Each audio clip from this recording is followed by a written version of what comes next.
So, hello everyone, it's the Cricket Connoisseur here, and welcome to episode 24 of the TCC Talks podcast. On today's episode, I'm joined by an elegant batsman who in 2011 became only the 14th West Indian batsman in history to score a century on their Test match debut. It is none other than former West Indies opener, Kirk Edwards. So first things first, Kirk, thank you very much for coming onto the podcast today, mate. How's your day been so far? Everything's okay. I'm actually over in the UK at the moment, so I'm having a good time with some lovely weather here. Yeah, there has been. There's been a heat wave over the weekend, hasn't there? Yeah. Yeah, it's a lot better than usual. I actually took a dip. I actually went down in the sea the other day. I thought I'd never do that in the UK, but it was nice, really nice. Good. So whereabouts in the UK? Down Brighton. Oh, nice. Lovely weather down there at the weekend as well, wasn't there? Yeah, very nice. Beautiful. Yeah, not too bad at all. So to kick off the podcast, Kirk, we always start at the origins of your cricket career, okay? Right. So what's your first ever memory of cricket, either playing or watching the game?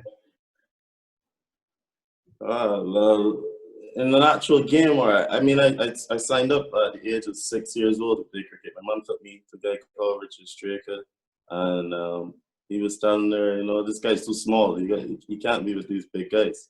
And she sort of convinced him to just let me just run around. And when she came back, I was actually involved heavily. So I started at a very young age playing with the older guys. Yeah, so that really helped my cricket from that time. I'm really thanking my mum for that. But actually, my dad and his brothers, all of them played cricket. So I used to go around with him watching cricket from very young. So it was always a passion, Quite answered your question because the first game of memory was I would say one of my first game at Alexandria, which is a secondary school. My first real innings as a batter when I got like 70 odd. I can remember that game well. We won the game, so it was really nice for me. Wow, 70. Wow, yeah, that's a lot higher than I've ever scored as a tail ender. Fair enough. And back in those early days, who did you look up to in terms of role models? Who was a cricketer who you really built your game off of? Yeah, well, it was at that time, Viv Richards was great choice. Was a hero. That guy is, he's fantastic. Still up to this day, not many words can describe this guy. And then, as he went out, then it became Brian Lara, who I actually created a relationship with, and oh wow, that's a genius. That's just a wizard. So, Carl Hooper, these guys, I'm watching these guys play cricket. I've been working at Kensington Oval from the age of 12, selling books and stuff. So I was there before the guys got off the bus and after they left. So I saw that I was around the cricket from a very young age, and watching what these guys do and thinking to myself, I need to be out there someday. So, yeah. Wow, I mean, Brian Lara, let's just talk about Brian just a second, because obviously I'm a Warwickshire fan. He was an absolute legend for our club, was part of our 1994 treble winning team, scored that famous 501 now against Durham. What really impressed you about Brian Lara's style? What was it that made him kind of a role model for you? It's just the way how he does things. He does things his way, and he's not afraid to express himself. He always was that guy to, take it on. And I mean, there's not many words I could really use to describe. He's just Brian Lara, it's just a genius. And just the way how he went about it, not in survival mode, but rather dominating in such a dominating fashion, with such flair, style, elegance, numbers. That's not, that's the important thing. He's got big scores, so I really loved watching him. Spin anything, whatever you bring, he's gonna deal with it. So it was great. Great point. Yeah, great point. What's your favourite ever Brian Lara innings? It was 153, and I was there live to witness that. You watched that? I was working the side screens at the time. I was working. Wow. If you look good in the photo or the video, you probably see me behind there winding the side screen. So live action. Nice. That's incredible. That was voted the second best test inning of all time by Wisden. Yes. You were there to watch it. Yeah, I bet you did. That was motivation. Wow. Yes. Everyone, well, at that stage, it was easy to think you're gonna lose the game. I don't see Brian. I don't see Brian May working that way. I see Brian May working that like he's gonna win against all odds, and just picking his brain from seeing him do his thing really helped me to have a particular mindset as well towards the game. Yeah. However, along with like Brian and those guys who I never really had the relationship with, I had a role model like Kirk who came into my life when I was 11. And he saw me play at secondary school because he was a past student of the school. He saw me play, and from then he took me under his wings. He took me everywhere with him every day, whether it be training, whatever. He became a man. Yeah, and then slightly onward from that, I met Vasco Drakes, who then there was a great addition to my life. He's like, Kirk, you just find a way.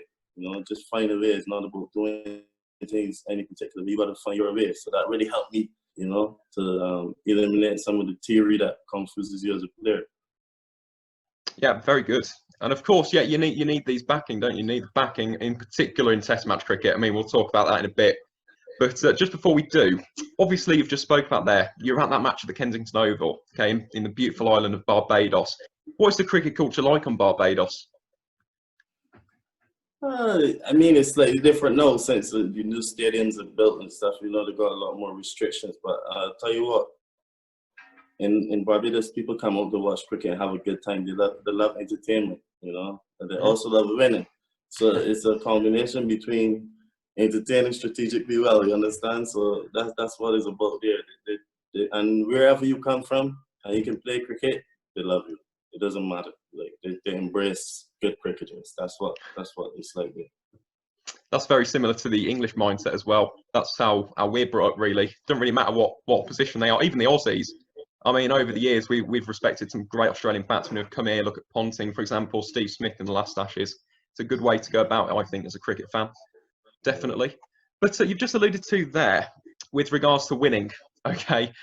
Because this has become more of a pattern in West Indies cricket in general now. You do see the crowds have been going down and down pretty much year in, year out for everything except for the CPL. So when you were growing up, Kirk, were the crowds really quite vociferous and quite large in attendance?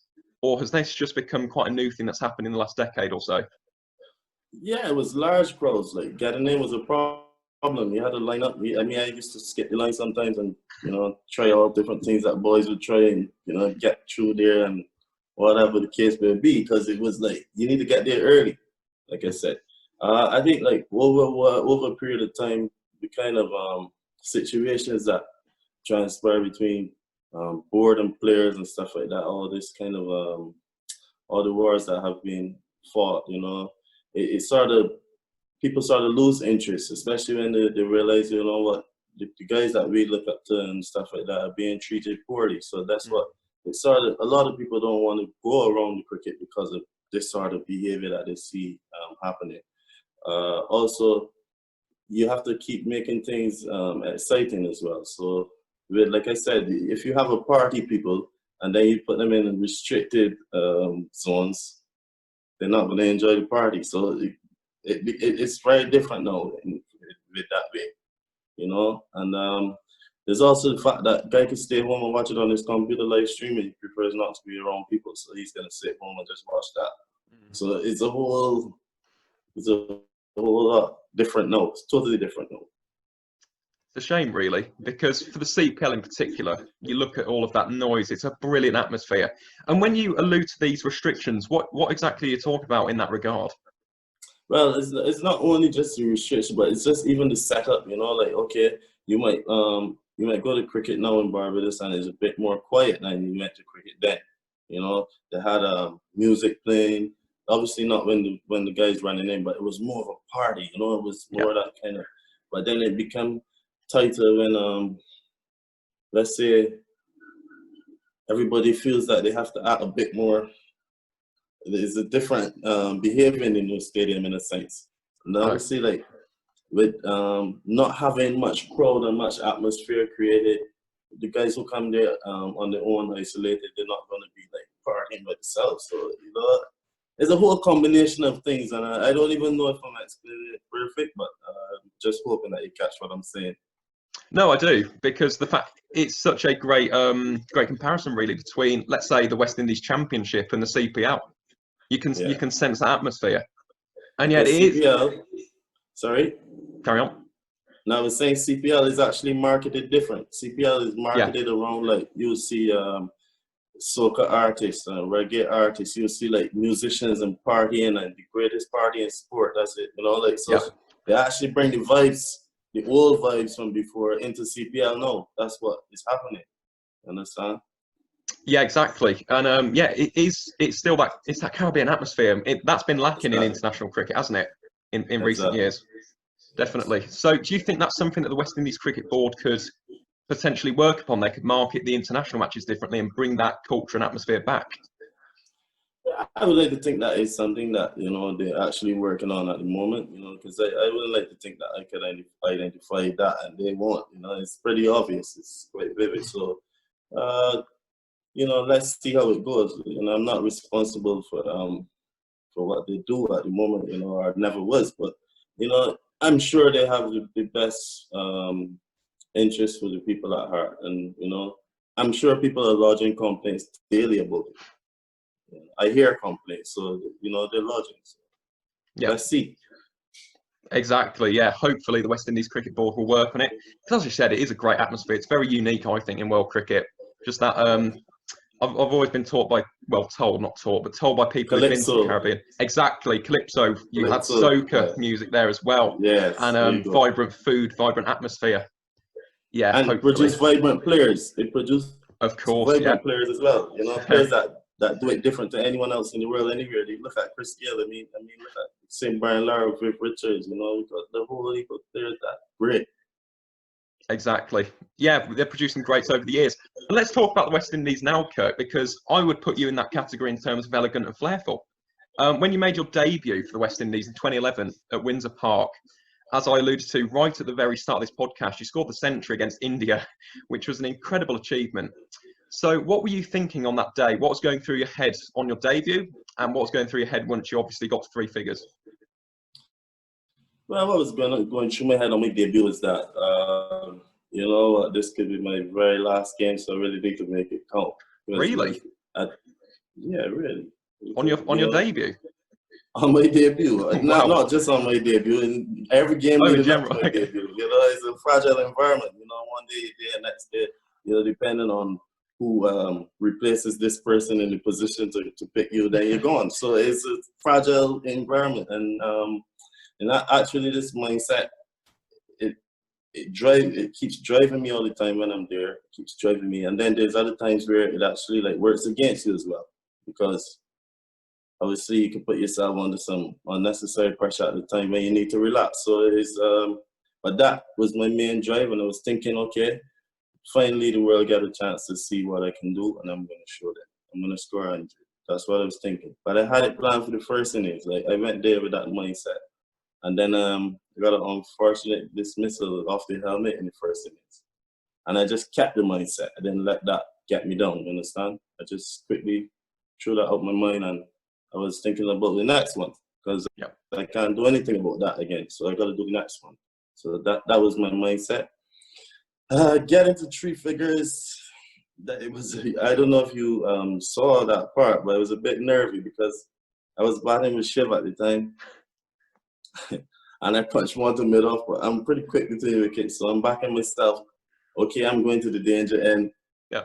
He said, but that was a bit of if I'm honest, that was a bit of anxiety there as well, because that's natural. Right. And the guy said no, Shiv said no, and I had to scramble and get back. And while scrambling to get back, I think it was Harbhajan who threw the ball from mid off. It hit my foot, and I went to fine leg. So.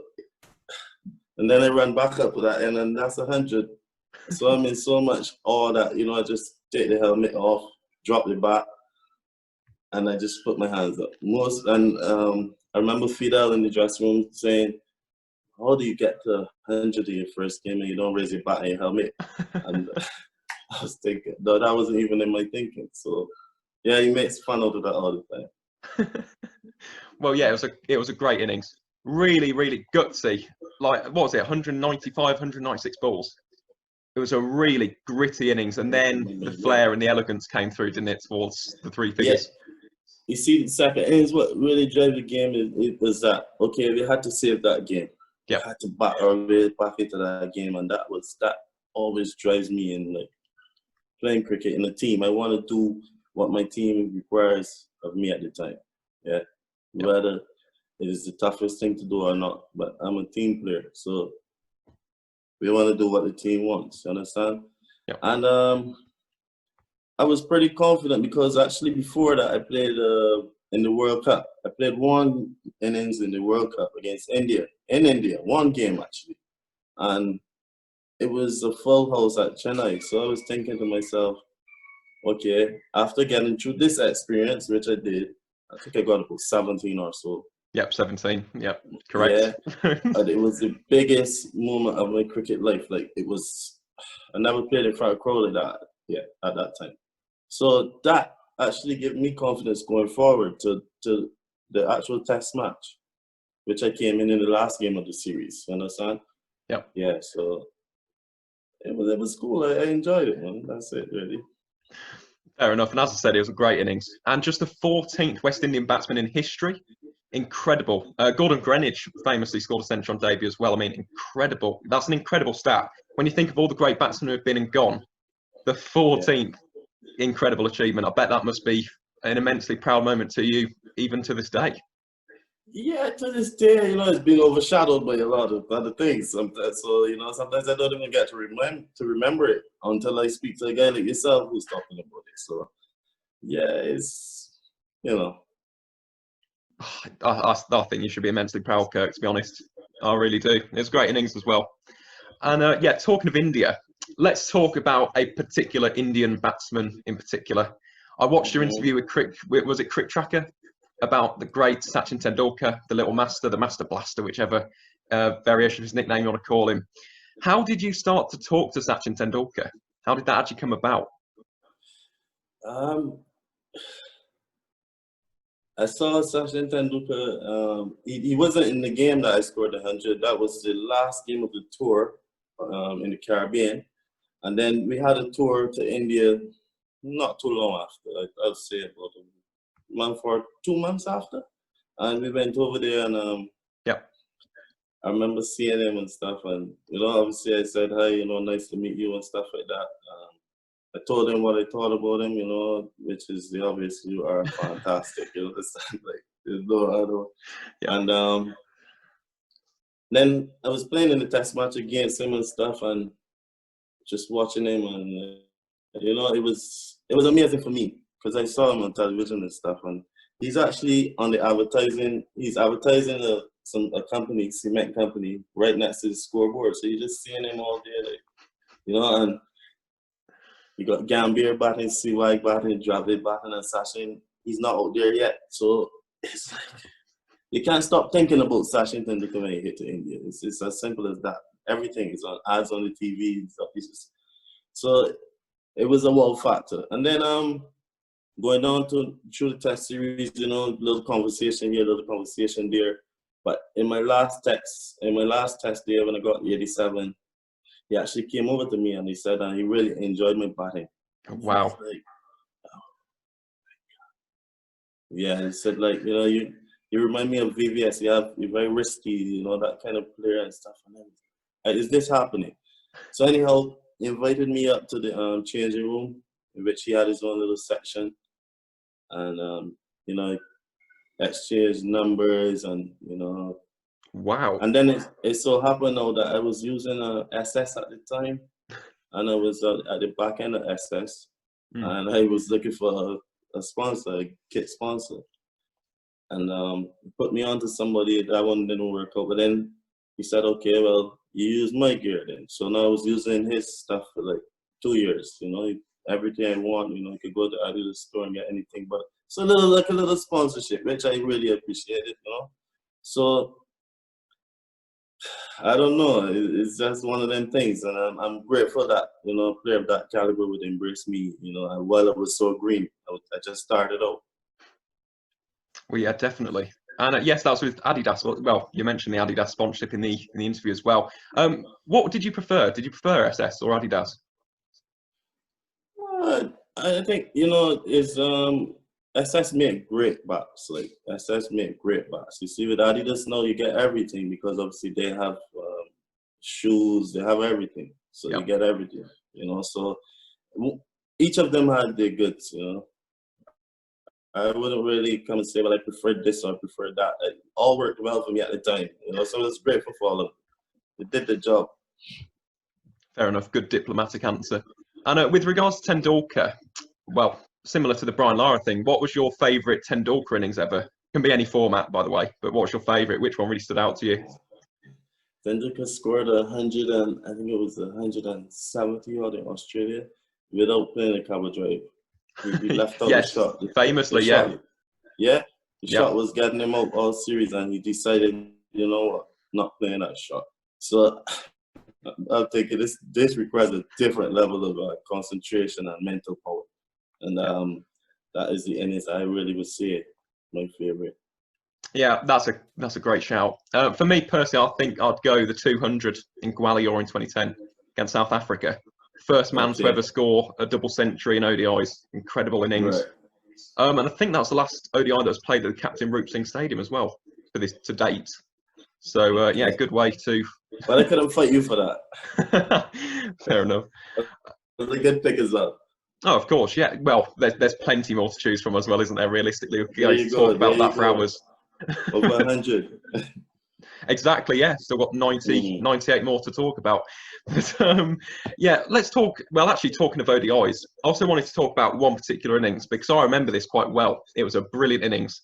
Do you know which one I'm talking about? The 123 not out in Hamilton. What an innings that was. So, what I wanted to know, because I was watching highlights of this the other day, it was a brilliant innings. You really took a liking to Carl Mills, who obviously was a fantastic bowler as well, took 240 wickets in ODIs. What was your mindset on that day? Was your mindset to go out there, be attacking, be aggressive, or did that just come about as the match situation developed? Yeah, well, actually, that's a good question.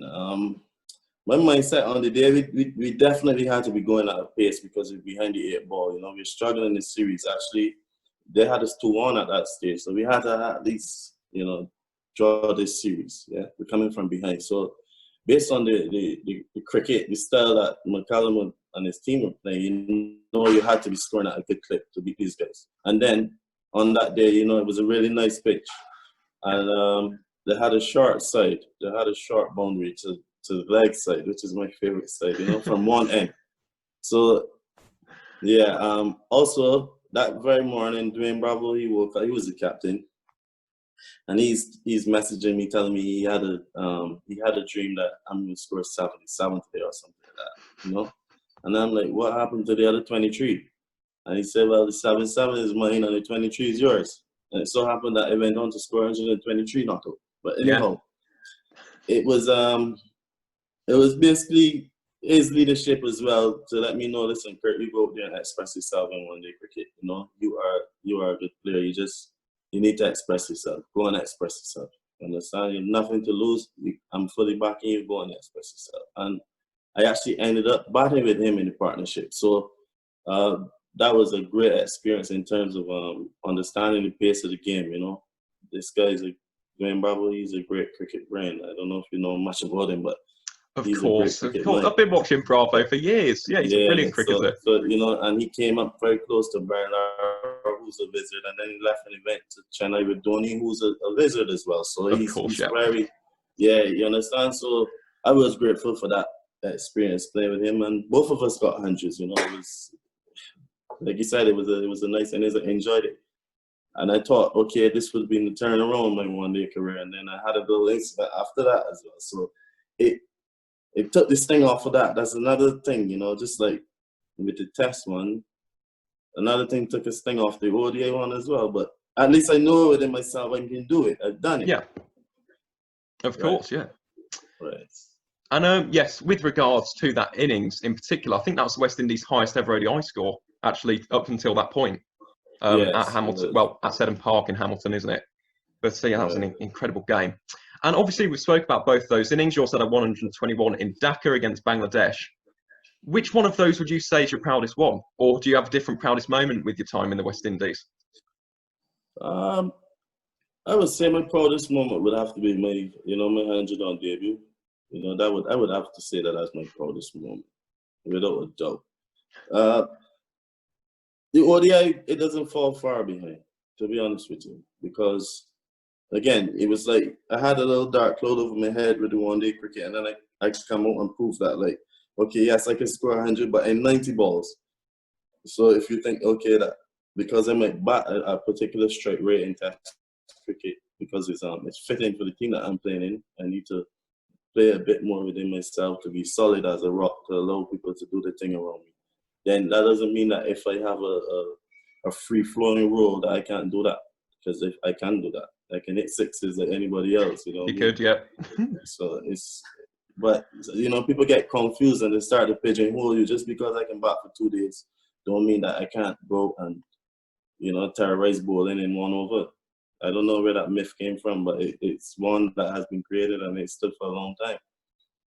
Well, which style do you prefer then? Because you've just mentioned that it is very much over my dead body kind of batting, but then you also have the ability to switch on, as you did in Hamilton. Which style do you prefer personally as a batsman? Which what? Which style? So do you prefer digging style. in Okay. Expanding? Actually, right, partner, to be honest with you, I'll tell you this. There's room in cricket for for each one of these styles. And to be honest with you, both of them are satisfying. When it's time for that and you do that, there's no more satisfying feeling. And then when it's time for this, so it's all about timing, you got to have a well-rounded game, you got to know when to change the gears, how you can up it, how you're going to slow it down. You're not going to drive at the same speed all the time on the motorway. Sometimes you come to traffic, you got to slow down. It's simple. Great point. And yeah, brilliant advice for any young cricketers as well out there who are maybe just starting their journey. A fantastic word of advice there, Kirk. But obviously, we've talked about the highs, okay? Cricket isn't just a game of highs. You have big lows as well. It's a roller coaster, realistically. What would you say was your toughest moment? What was a moment with the West Indies where you thought that the pressure was getting too much? I had a tour up here to England. Yep. After I've been going, I've been averaging about 50 plus in tests in 7 tests, and I had an injury against Australia in the first test. I got a half century in that test as well. It was 61. Warner caught me off. It was the worst ball. I'm David Warner's first test wicket. You know that? Oh my goodness! With a long hop, I could have hit it anywhere, and I got pop back in the guy's hand. I was got it, and then I happened to tear muscle in my leg at that time, and I missed the other 2 tests. So I've been in rehab and stuff like that. So then I came over to England, and obviously, based on you doing so well, prior to that, there's going to be talk about you. So I came over here with sort of great expectations. Yeah. But with a slight niggle, yeah. Mm-hmm. So I had to play with my foot all strapped up in that time. And to be honest with you, I had very limited restriction in the leg, which is something that, a lot of people don't know up to this day, because I prefer not to talk about it, because we're not going to make excuses for anything. We just accept that if we fail, we fail, understand? And we need to go back to the drawing board, and we accept that, yeah? So, in that time when I came over, and even in the practice games and stuff, I didn't get to 10 runs. I just didn't get a start. So it was a very tough tour for me, like on the field especially, and even off the field. I remember getting a text message from Sachin at that time saying, just learn from your experiences. More experienced players went to England before and struggled. So this does not make you a worse player, you understand? So yeah, that was really tough for me. And then what happened after that is that I got dropped now for a year. So when the team left England, I went back to the Caribbean to play against New Zealand, which I just left the Caribbean with 100. My last innings in the Caribbean was 100. And then I was not in that team. It was terrible for me. And then I had to go in E18 cricket, and I scored 196 against Sri Lanka. And then I came back in the team to India, where I've just done well in India for Sachin's 200th test, and I'm not playing. Okay? So now, all this is in the same moment. You can see how it happened from there, and it's going on, and it's going on. And then I got to New Zealand because I heard you introduce me as an opener but I'm actually a middle order batsman. I'm actually number 3 batsman. If you really check my career, I'm at number 3. Yeah. Fair enough. Right. So now I've gone to New Zealand now because there was a lot of talk about myself not being able to play the moving ball based on the last tour in England. Yeah. So now, like I said, India, and then from India, missing the Sachin's 200th game to New Zealand straight away. And now I'm in New Zealand. I'm asked to open, but this is the only way to play. So what am I gonna do?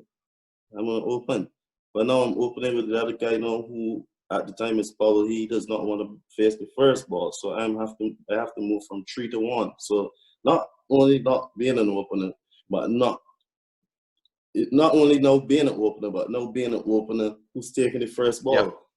Yeah, so probably the first time I ever took the first ball in my life was in Test cricket. Opening, wow. You understand? And I got 2 centuries over there, so, and you know, New Zealand is kind of similar to England, not 100% match up, but you know, the ball moves over there. Of course, yeah. So I asked myself if I'm being sabotaged, but I also know within myself there's an opportunity to show that I can play the moving ball. Yeah, so that was a real drive for me because I actually made West Indies based on square runs in England where the ball was moving. But during that little period in the test match there, in the test series, the people just lost the faith that this guy could actually get it done, and they just, you know, discarded for a bit. So that was a dark period for me in my career at that level. And it went on and on. I mean, I could go on and on for ages telling stories about it, but, you know. Well, fair enough. I mean, yeah, that's pretty rough, to be honest. I know this is going to be a tough question, but do you ever think that you wish it could have gone a bit different? Well, you know what? Actually, for myself and for the disappointed people who actually enjoy seeing me play and enjoy seeing me, the passion that I bring, the energy and the desire to win and these things. I thought it's disappointing not only for myself, but for the people, right? And actually, I was actually earmarked to captain the team because I was the vice captain for 16 of my 17 tests. And I was captain in the 18, we were winning series, you know, I was doing that, and I've been captaining Barbados, winning championship. So it was a really disappointing time for me. I know I'd be lying if I didn't say that. But however, I had to understand that I was sort of part of a political plan or political game. That it wasn't anything to do with my cricket. No, that's a good point. I had to become one with myself with where that issue is concerned. Unfortunate though, because at the end of the day, you know, you represent people. Of course. The people are the ones who cheer you on from the time you play on the 15, on the 19. They come through the ranks with the people, you know, cheering for you. Whoever got a problem with what you're doing, they give it to you, which was always good because that's constructive. However you take it, you deal, you mingle, and when you do well, everybody shouting when you're doing, everybody. So you're not existing without the people. So I thought it was just unfair to the entire region, yeah, to handle me the way they handle me, because I proved that I can do it, and I proved to be a huge asset, you know. No, I'd agree with that. And again, I interviewed Michael Carberry, and this is kind of reminiscing of that almost. You were in the team at the wrong time. I think that's the key, wasn't it, realistically? The West Indies cricket board at that time was in a bit of a mess, to say the least. Like, you had all the falling outs with the players. The team wasn't particularly doing very well. I mean, they did in the World Cups, the T20 World Cups, but in Test matches in particular, it was a very, very rough time, wasn't it, for West Indies? Yeah. Very, very tough. But yeah, talking of tough, let's just move away slightly from your performances now, Kirk. Let's talk about the bowlers that you faced, because you faced some brilliant bowlers, and for the most part, you did very well against them. But who would you say was your toughest bowler that you've ever faced on a cricket pitch? I was thinking, there's this guy called Ajmal. From Pakistan. Yeah, Saeed Ajmal. With the Doosra. I mean, I played about 4 or 5 one-day games against this guy, and I started really like semi-picking him in the last one day, because it was like, I went to sleep thinking about him, and Hafiz got me out. Yeah, but he didn't get me out. the guy that I was thinking about did not get me out. It was the other guy who I wasn't thinking about that got me out. So I learned a lesson from that as well, you know.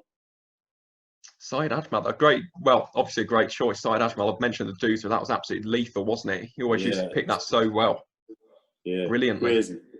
Incredible. Yeah. And in terms of your teammates, obviously you played with some brilliant teammates over the years.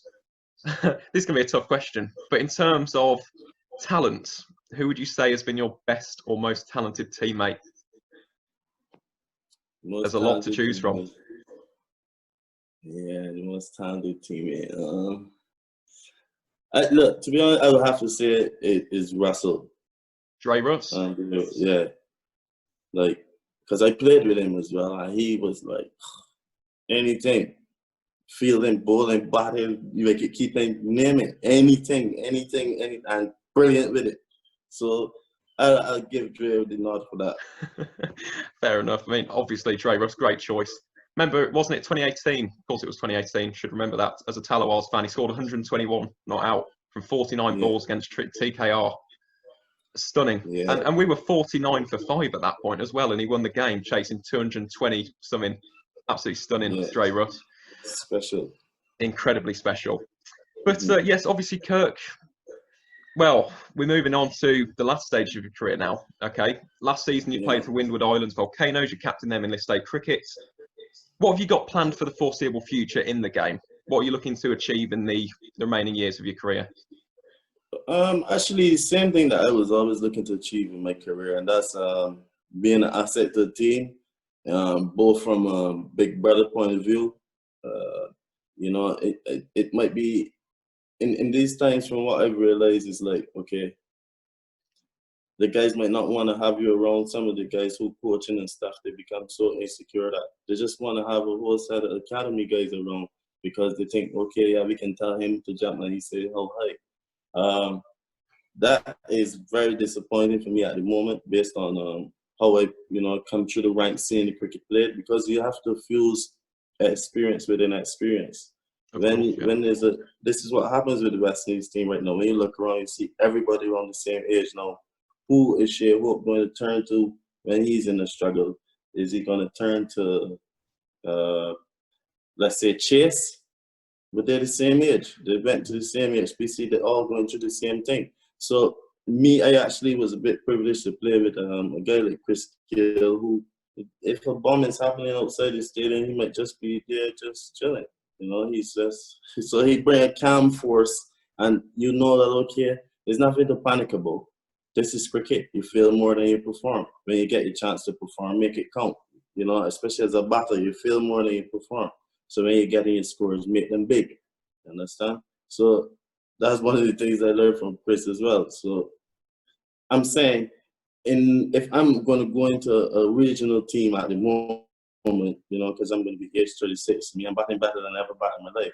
I broke my hand last year, and it caused me a little bit of problems, but I'm constantly working on that, But with the experience I have and stuff, I'm definitely one who would pass on all the information and teach guys about being a professional, teach guys about setting up the life a certain way, because the cricket could get ugly, could turn against you any day. You know how it goes. So I would definitely love to be a part of a team who, it doesn't have to be the best team at all. It just has to be a team who's willing to learn and willing to win. People who willing to receive information in the right way.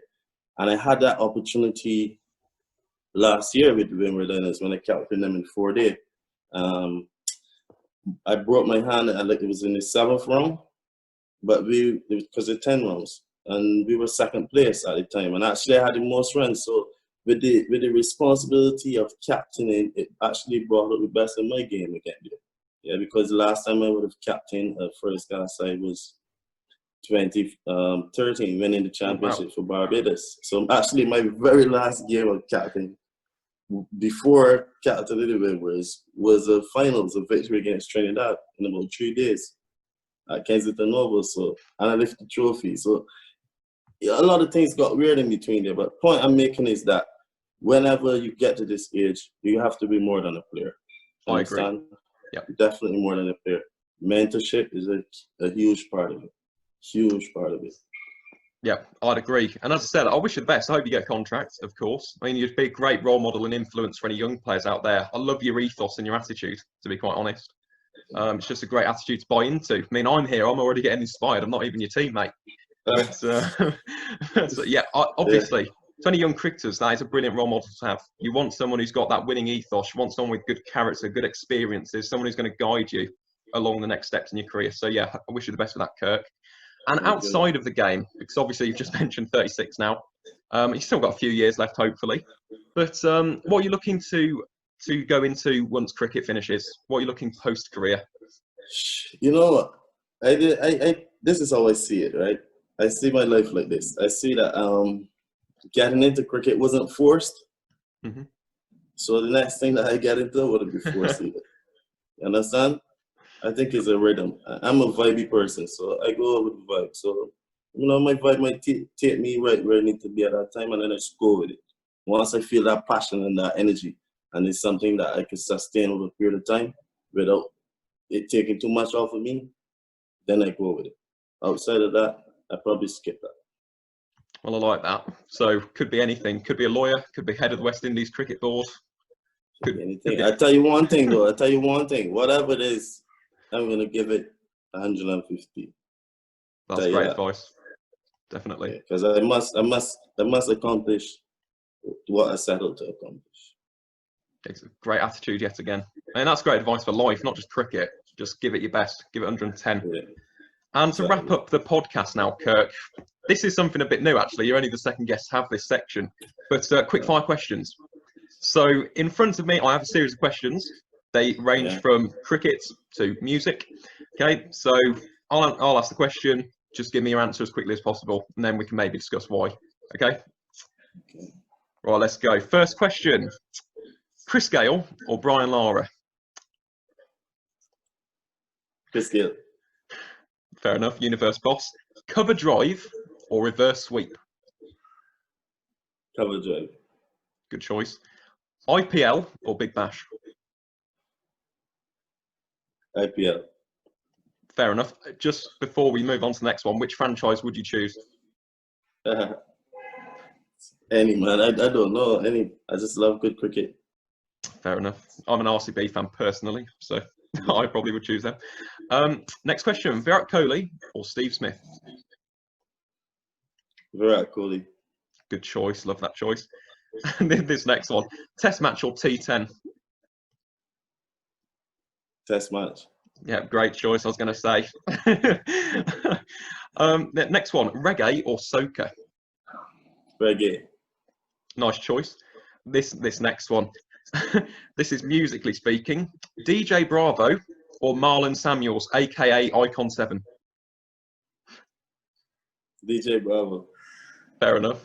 I didn't even know Marlon Samuels was in music until last night, to be fair. Yeah, he's pretty good as well, He's pretty good. You should go listen to him. I did last night. What style is it though?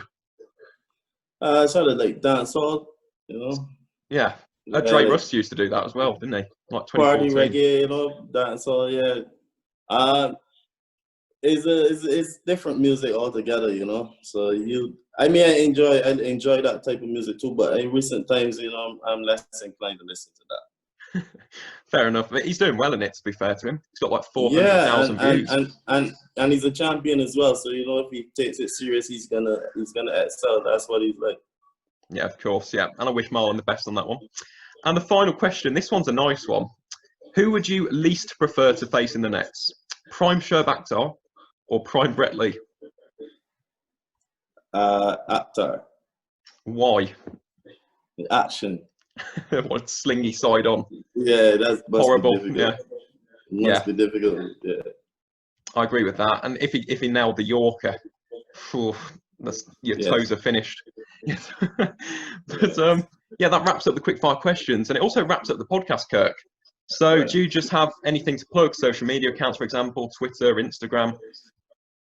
At Circuit Events, is a rental company that does supplies and stuff like that for like weddings and stuff like that, event plannings. Yeah, so if you got weddings, parties, anything like that, that's what Circuit Events deals with. And where are they based, Yeah, sorry? they're based in Barbados, actually. They're based in Barbados, so we're hoping to expand to throughout the region. Fair enough. Is that all you have to plug in terms of social media? Yeah, that's it. Okay, fair enough. Well, I'll just wrap up my bit then, Kirk. All I have to say is thank you very much for coming on today. Absolutely loved our chat. It's been great to talk to you. Obviously, I loved watching you play. So for me to be able to talk and get your mindset with regards to your cricket is incredible. And I very much am appreciative that you give me the chance. And to everyone who's listened to today's podcast, thank you very much for tuning in. And as always, guys, enjoy the rest of your day.